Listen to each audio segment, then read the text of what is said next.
मैं प्रेस के साथियों का धन्यवाद देता हूं। साथ ही साथ समाजवादी पार्टी के हमारे अयोध्या के सभी नेताओं का भी धन्यवाद देता हूं। और अयोध्या को लेकर के कोई पहली बार समाजवादी लोग प्रेस नहीं कर रहे हैं। इससे पूर्व में भी समय समय पर जब किसान आए, व्यापारी आए और हमारे गरीब जिनके साथ अन्याय हुआ उस समय आए, तो हम लोगों ने समय समय पर प्रेस के माध्यम से सरकार को जानकारी देने का काम किया। लेकिन सरकार सुनने वाली नहीं है। और जो कुछ समाजवादियों ने जिस समय रखा, सरकार ने कोई कार्रवाई उस पर नहीं की। और उसका परिणाम यह है कि अधिकारी और भारतीय जनता पार्टी के लोग मिलकर के लूट में लग गए हैं। और जहां लूट होगी वहां विकास नहीं होगा। जहां लूट होगी वहां विकास नहीं होगा। और हम अपनी पार्टी के नेताओं का धन्यवाद देते हैं कि अयोध्या का काला चिट्ठा लूट का जो उन्होंने आज बताया है, वो जानकारी दी है, ये केवल अयोध्या का नहीं है। अगर अयोध्या जैसी पावन धरती पर ये भारतीय जनता पार्टी के लूट कर सकते हैं, तो आप सोचिए उत्तर प्रदेश में और जिलों में कितनी लूट हो रही होगी। अयोध्या जैसी पावन धरती पर जो किसान स्वयं ऐसे अच्छे कार्य के लिए जमीन देना चाहते थे, जिस समय मांग थी कि सर्किट रेट बढ़ाया जाए, इनको मुआवजा दिया जाए, सरकार ने किसानों को कहीं मुआवजा नहीं दिया जो उनकी मांग थी उसके अनुसार। लेकिन जब गरीब किसान भोले भाले लोगों से जमीन ले ली, जब दूसरे लोगों के पास जमीन पहुंच गई और अपने लोगों के पास उनके जमीन पहुंच गई, उसके बाद अयोध्या का सर्किट रेट से लेकर के सब बढ़ा दिया गया। क्या ये राजस्व की क्षति नहीं है? और मुझे खुशी है इस बात की कि तमाम भारतीय जनता पार्टी के पदाधिकारियों की सूची और अधिकारियों ने जिन्होंने जमीन ली है, उनकी रजिस्ट्रियों की कॉपी हमें दी है। ये रजिस्ट्रियों की कॉपी है। और यही नहीं है, बहुत बड़ी संख्या में फाइल में हैं ये सब। केवल यही लूट नहीं हुई, सेना जैसी जो डिफेंस है, उस डिफेंस के जमीन से कोई छेड़खानी नहीं करता। कभी इस डिफेंस की जमीन की तरफ कोई नहीं देखता। और जहां पर फायरिंग रेंज थी, जहां पर आर्टिलरी या और अभ्यास के लिए इस्तेमाल जमीन होती थी, उस जमीन को भी इन्होंने भारतीय जनता पार्टी के लोगों ने बेच दिया। और अपनी हार के कारण जनता को दुख देने के लिए, जनता को परेशान करने के लिए रेलवे अलाइनमेंट भी बदल दिया। जो अलाइनमेंट पहले था उसमें किसी गरीब की ज्यादा जमीन नहीं जा रही थी, किसी का कारोबार नहीं खत्म हो रहा था। लेकिन जानबूझ करके भारतीय जनता पार्टी ने कि अब चुनाव हार गए हैं, सरकार उनकी है, तो हम रेलवे का भी अलाइनमेंट बदल देंगे। और रेलवे का अलाइनमेंट भी बदलने के काम चल रहा है, जिससे कि गरीबों की जमीन वो छीन ले, घर मकान जो सदियों से रह रहे हैं, जो कारोबार कर रहे हैं, उनका छीन ले। तो ये तो अयोध्या केवल एक जिला है। इसी तरह पूरे प्रदेश में हर जिले में भारतीय जनता पार्टी लूट मचा रही है। तो क्या है जीरो टॉलरेंस उनका करप्शन के लिए, जिन्होंने नारा दिया कि हमारा जीरो टॉलरेंस है करप्शन के लिए? क्या यही जीरो टॉलरेंस है इनकी कि अपने लोगों को और माला माल बना दें? क्योंकि भोली वाली जनता को यह नहीं आभास था कि इस जमीन की कीमत कल क्या होगी। लेकिन अधिकारी और बीजेपी के लोगों को पता था कि कल इसकी कीमत क्या होगी। ये सबसे ज्यादा बड़ी लूट अगर कहीं हुई है तो अयोध्या में भारतीय जनता पार्टी और अधिकारियों ने मिलकर के लूट की है। हम अपने गरीबों को जो आए आज हैं, इनको कहना चाहते हैं कि समाजवादी आपके साथ हैं और जितने भी विकास कार्य हो रहे हैं उसके विकास के खिलाफ नहीं है। अयोध्या वर्ल्ड क्लास सिटी बने, अयोध्या के पास और अयोध्या के आसपास वर्ल्ड क्लास इंफ्रास्ट्रक्चर हो। हालांकि उसके लिए दिमाग चाहिए होता है। अगर वर्ल्ड क्लास इंफ्रास्ट्रक्चर और वर्ल्ड क्लास सिटी बनाने के लिए हम अपने अयोध्या वासियों को भरोसा दिलाते हैं कि 2 साल के बाद जब सरकार समाजवादियों की आएगी, अयोध्या को वर्ल्ड क्लास सिटी और किसी भी हमारे गरीब किसान उसका नुकसान नहीं होने दिया जाएगा, उनकी ज्यादा से ज्यादा भरपाई की जाएगी। और अगर सर्किल रेट भी हमें बढ़ा करके अगर अयोध्या वासियों को मुआवजा देना पड़ा तो सर्किल रेट बढ़ा करके उनको मुआवजा दे करके उनके घर परिवार में भी खुशहाली लाने का काम करेंगे। चाहे ओवरब्रिज हो या जो प्राइवेट बिल्डर्स को जमीन दी जा रही है, महर्षि योगी जी के नाम पर जो ट्रस्ट था उसमें भी कुछ अधिकारी लोग घुस गए हैं, पता लगा है, केवल इसलिए कि उन्हें पता है कि उसकी कीमत कल क्या होगी। तो एक तरफ तो जहां ये लूट मची उत्तर प्रदेश में, वहीं अन्याय की सब सीमा टूट गई हैं। अभी हमें सुल्तानपुर के परिवार के सदस्य मिले जिनके बेटा इंजीनियर। कोई कल्पना कर सकता है आज के समय पर कि मुंह पर टेप लगा दिया जाए, हाथ पैर बांध दिए जाएं और पीट पीट करके उसकी जान ले ली जाए? क्या ये सुल्तानपुर की पहली घटना थी? इससे पहले भी इसी तरह की घटना हुई थी। अगर आपको याद हो कि भारतीय जनता पार्टी से संबंधित रखने वाले ने एक हत्या की थी वहीं पर सुल्तानपुर में। और अभी जो झूठी कहानी पढ़ी जा रही है इनकाउंटर को लेकर के, कोई ऐसा व्यक्ति नहीं है जो न जानता हो कि भारतीय जनता पार्टी की सरकार में झूठे इनकाउंटर हो रहे हैं, हत्या की जा रही है। जो मंगेश यादव की हत्या हुई है, गांव से लेकर के आसपास के लोग जानते हैं कि पुलिस रात में आई थी, उठा ले गई, पुलिस उठा करके लेके गई एसटीएफ। और सोचिए आप कैसी कहानी गढ़ी गई कि उसके पास नया बैग था, अमेरिकन टूरिस्ट बैग बताया गया, और जब बैग खोला गया तो उसमें भी कपड़े नए मिले शोरूम से खरीदे हुए। और जो मोटरसाइकिल मिली, सुनने में आ रहा है कि जो मोटरसाइकिल जिसकी चोरी हुई थी कई दिनों बाद एफआईआर लिखी गई और उसके घर परिवार के लोगों के मां का इनको दर्द समझ में नहीं आ रहा, बहन के आंसू नहीं समझ में आ रहे हैं।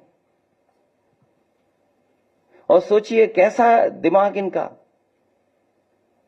सरकार ने कैसी होशियारी दिखाई कि चप्पल में इनकाउंटर कर दिया। बताइए आप, कैसा दिमाग है इन लोगों का, क्या होशियारी दिखाई। कौन नई तस्वीर देख करके बता सकता है कि यह झूठा इनकाउंटर हुआ था?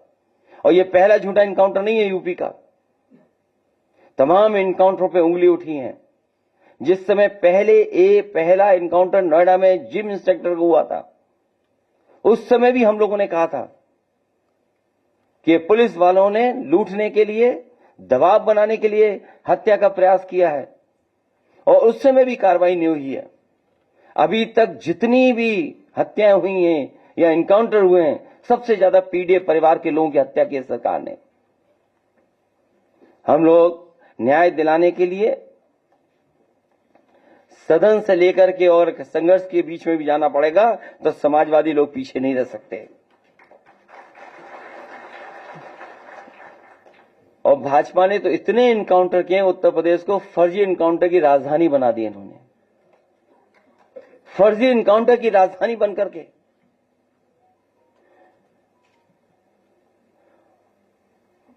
और फिर नकारात्मक दिल वाले और दिमाग विनाश कर सकता है, विकास नहीं कर सकता। जिसकी सोच नकारात्मक हो और जिसका दिल और दिमाग नकारात्मक हो, वो विनाश ही कर सकता है, विकास नहीं कर सकता। और फिर जो हार्टलेस है उससे उम्मीद भी क्या करनी है? जो हार्टलेस है उससे उम्मीद क्या करें हम लोग? हालांकि वो वीडियो नहीं चलाना मैं चाहता हूं जो जिसमें भाषा क्या इस्तेमाल की गई है। अगर आप कहेंगे तो मैं वो भी चलवा दूंगा, हालांकि वो उचित नहीं है, अनपार्लियामेंट्री वर्ड्स हैं उसमें।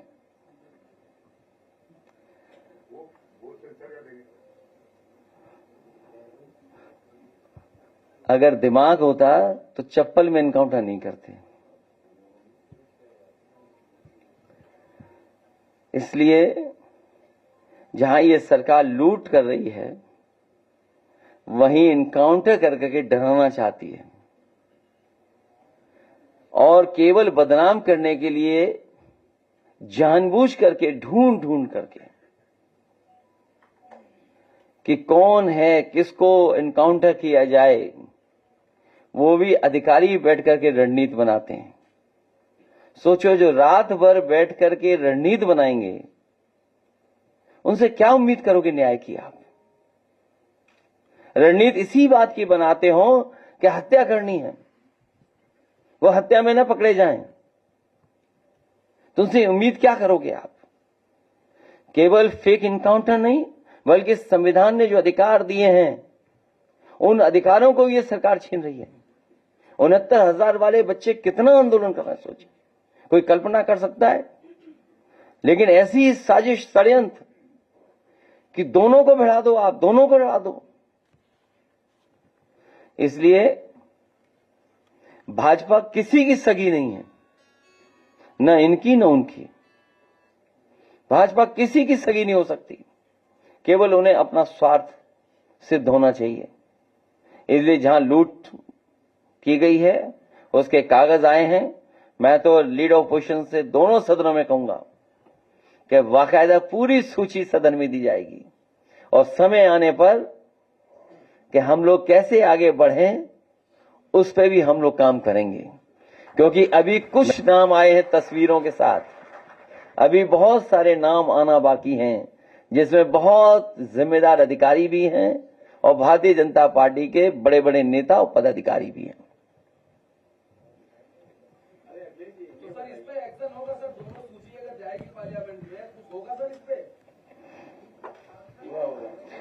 बिल्कुल होगा, अभी से ही होने लगा, कोई सवाल ही नहीं पूछ रहा भाई। वो तो देखिए अभी से ही असर दिखाई देने लगा है। और कौन नहीं जानता है, यहां जितने लोग बैठे हैं, मार्केट वैल्यू क्या है, सर्किट रेट कब बढ़ाया गया, ये तो कम से कम आपको भी पूछना चाहिए कि जब गरीब से जमीन ली जा रही थी उस समय सर्किट रेट क्यों नहीं बढ़ाया गया? कम से कम गरीब के घर में 2 पैसे ज्यादा आ जाते। लेकिन आप कारोबार करवाना चाहते थे, अपने लोगों को लाभ पहुंचाना चाहते थे। से बंद है। अखिलेश जी, आज की जो जिस तरीके से सीटें आई है और पीडीए के लोगों का जो जिस तरीके से यहाँ पे शोषण हो रहा है, अभी आप देखिए बाहरी वाले मामले में जिस तरीके से योगी जी ने कहा था विधानसभा में सिर्फ 2 लोगों को हाईलाइट किया जाता है पीडीए के और बाकी लोगों के नाम छुपा दिए जाते हैं। ऐसे में आप किस तरह काउंटर करेंगे इन सब बातों को लेकर? नहीं, इससे भी महत्वपूर्ण ये है कि जो रजिस्ट्रियों की हमें कॉपी दी गई है इसमें सबकी फोटो लगी हुई है, उनके परिवार के लोगों के रिश्तेदारों की भी फोटो है। तब मुख्यमंत्री जी कोई दूसरी सूची नहीं पढ़ पाएंगे।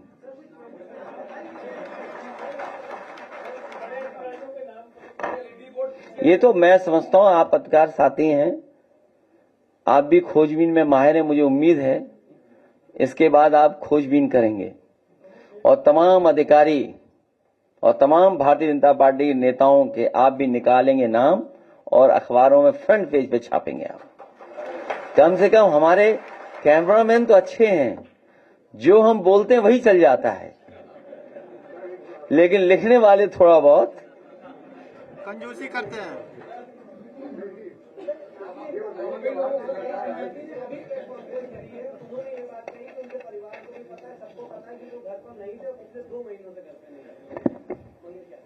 मोटरसाइकिल कहां से आई आपने नहीं पूछा? वो बैग जो अमेरिकन एक्सप्रेस का नया दिखाई दे रहा है वो कहां मिला? कम से कम इतना तो दिमाग रखते कि चप्पल पहन करके खून बहते हुए तस्वीर न खिंचवाते। और फिर आप खुद स्वीकार कर रहे हैं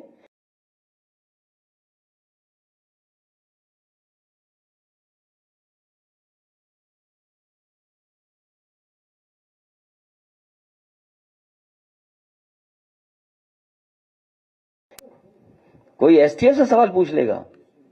ये स्पेशल टास्क फोर्स है, कुछ लोगों ने फिल फॉर्म कुछ और भी बनाया है। क्या आप सवाल पूछ लोगे? नहीं पूछ पाओगे। सवाल ये कि मुख्यमंत्री ने कहा है कि सपा और अखिलेश यादव अपराधियों में भी जात और पीढ़ी ढूंढ रहे हैं, क्या कहेंगे अभी ताजा बयान में? मठाधीश और माफिया में कोई ज्यादा फर्क नहीं होता।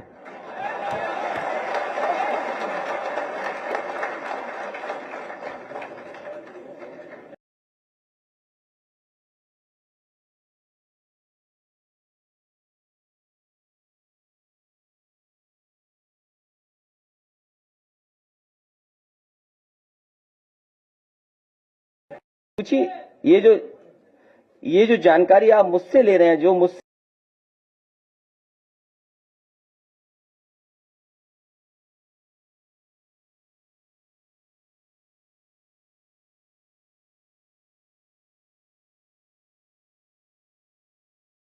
हुआ क्या नहीं हुआ है,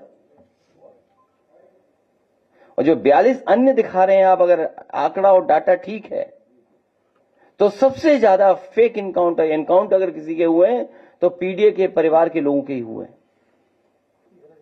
ये तो सरकार खुद दिखा रही है, ये कोई मेरे आंकड़े नहीं है। और फिर जो सवाल हमसे पूछ रहे हैं, क्या कोई कॉन्स्टिट्यूशनल बॉडी का या कोई चीफ मिनिस्टर 16 नामों की सूची गई हो, केवल 2 नाम पढ़े गए हो जो मौके में नहीं थे, सीसीटीवी कैमरे में नहीं थे? वो क्यों? ये वो लोग हैं जो हारे हुए लोग हैं, और कई बार जो खुद होते हैं, जो खुद हैं वो जो जातिवादी।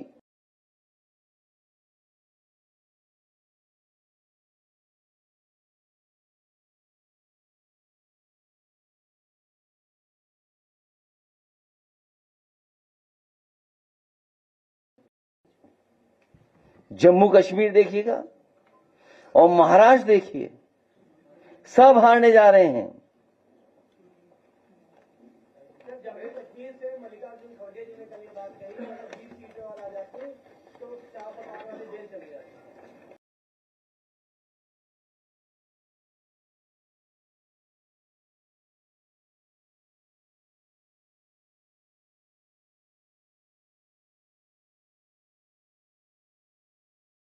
क्या गठबंधन और पीडीए रणनीति को दिलाई। सवाल है कि आपका सोशल मीडिया पे राहुल गांधी जो है वो देश को झोंकना चाहते हैं। सीएम ने कही है, ट्वीट किया, सीएम ने ट्वीट किया है कि राहुल गांधी देश को गृह युद्ध की तरफ झोंक रहे हैं। जानते तो आप भी हो कौन गृह युद्ध की तरफ ले जा रहा है, आपको खुद पता है। मामले में आजमगढ़ के अरविंद यादव को भी खेत में काम करके उनको भी उठाया गया है। उनकी बच्चियां और बेटे कह रहे हैं कि इनका इनकाउंटर हो जाएगा। देखिए, भारतीय जनता पार्टी और खासकर जो एसटीएफ चिन्हित कर करके, जिससे उनकी पोल न खुल जाए, जब मुख्य आरोपी या मुख्य मास्टरमाइंड जो है उसको सरकार आखिरकार क्यों नहीं छू रही है? वो तो सीसीटीवी विजिबल है। अगर आप सीसीटीवी देखें तो जो लोग लूट रहे हैं अंदर वो तो विजिबल हैं। तो अगर मास्टरमाइंड का क्यों नहीं कर रहे हैं आखिरकार? अरे अखिलेश जी, ये आपकी सोशल मीडिया पर मुसलसल जो है आपकी जो है बढ़ते जा रहे हैं फॉलोअर और बहुत ज्यादा बढ़ रहे हैं, उसमें खास करके नौजवान और इनके बारे में आपका क्या जागरूकता है इसमें? देखिए, आपका मिलने का व्यवहार है, जिस तरीके से लोगों से आप अट्रैक्ट होते हैं, मिलते हैं, उसका है ये नतीजा? हालांकि अदरवाइज न लीजिएगा, कुछ दिन पहले मैंने खबर पड़ी थी कि प्रधानमंत्री भी पीछे छूट गए सोशल मीडिया में किसी एक प्लेटफॉर्म पर। आपकी बड़ी है लोकप्रियता। मैं धन्यवाद देना चाहूंगा जो सोशल मीडिया पे यहां नहीं दूर से रह करके कई बार पार्टी का प्रचार करते हैं, पार्टी के प्रति लगाव रख करके पार्टी की नीतियों का प्रचार करते हैं। उन तमाम हमारे वॉलंटियर्स का मैं बहुत धन्यवाद देना चाहता हूं।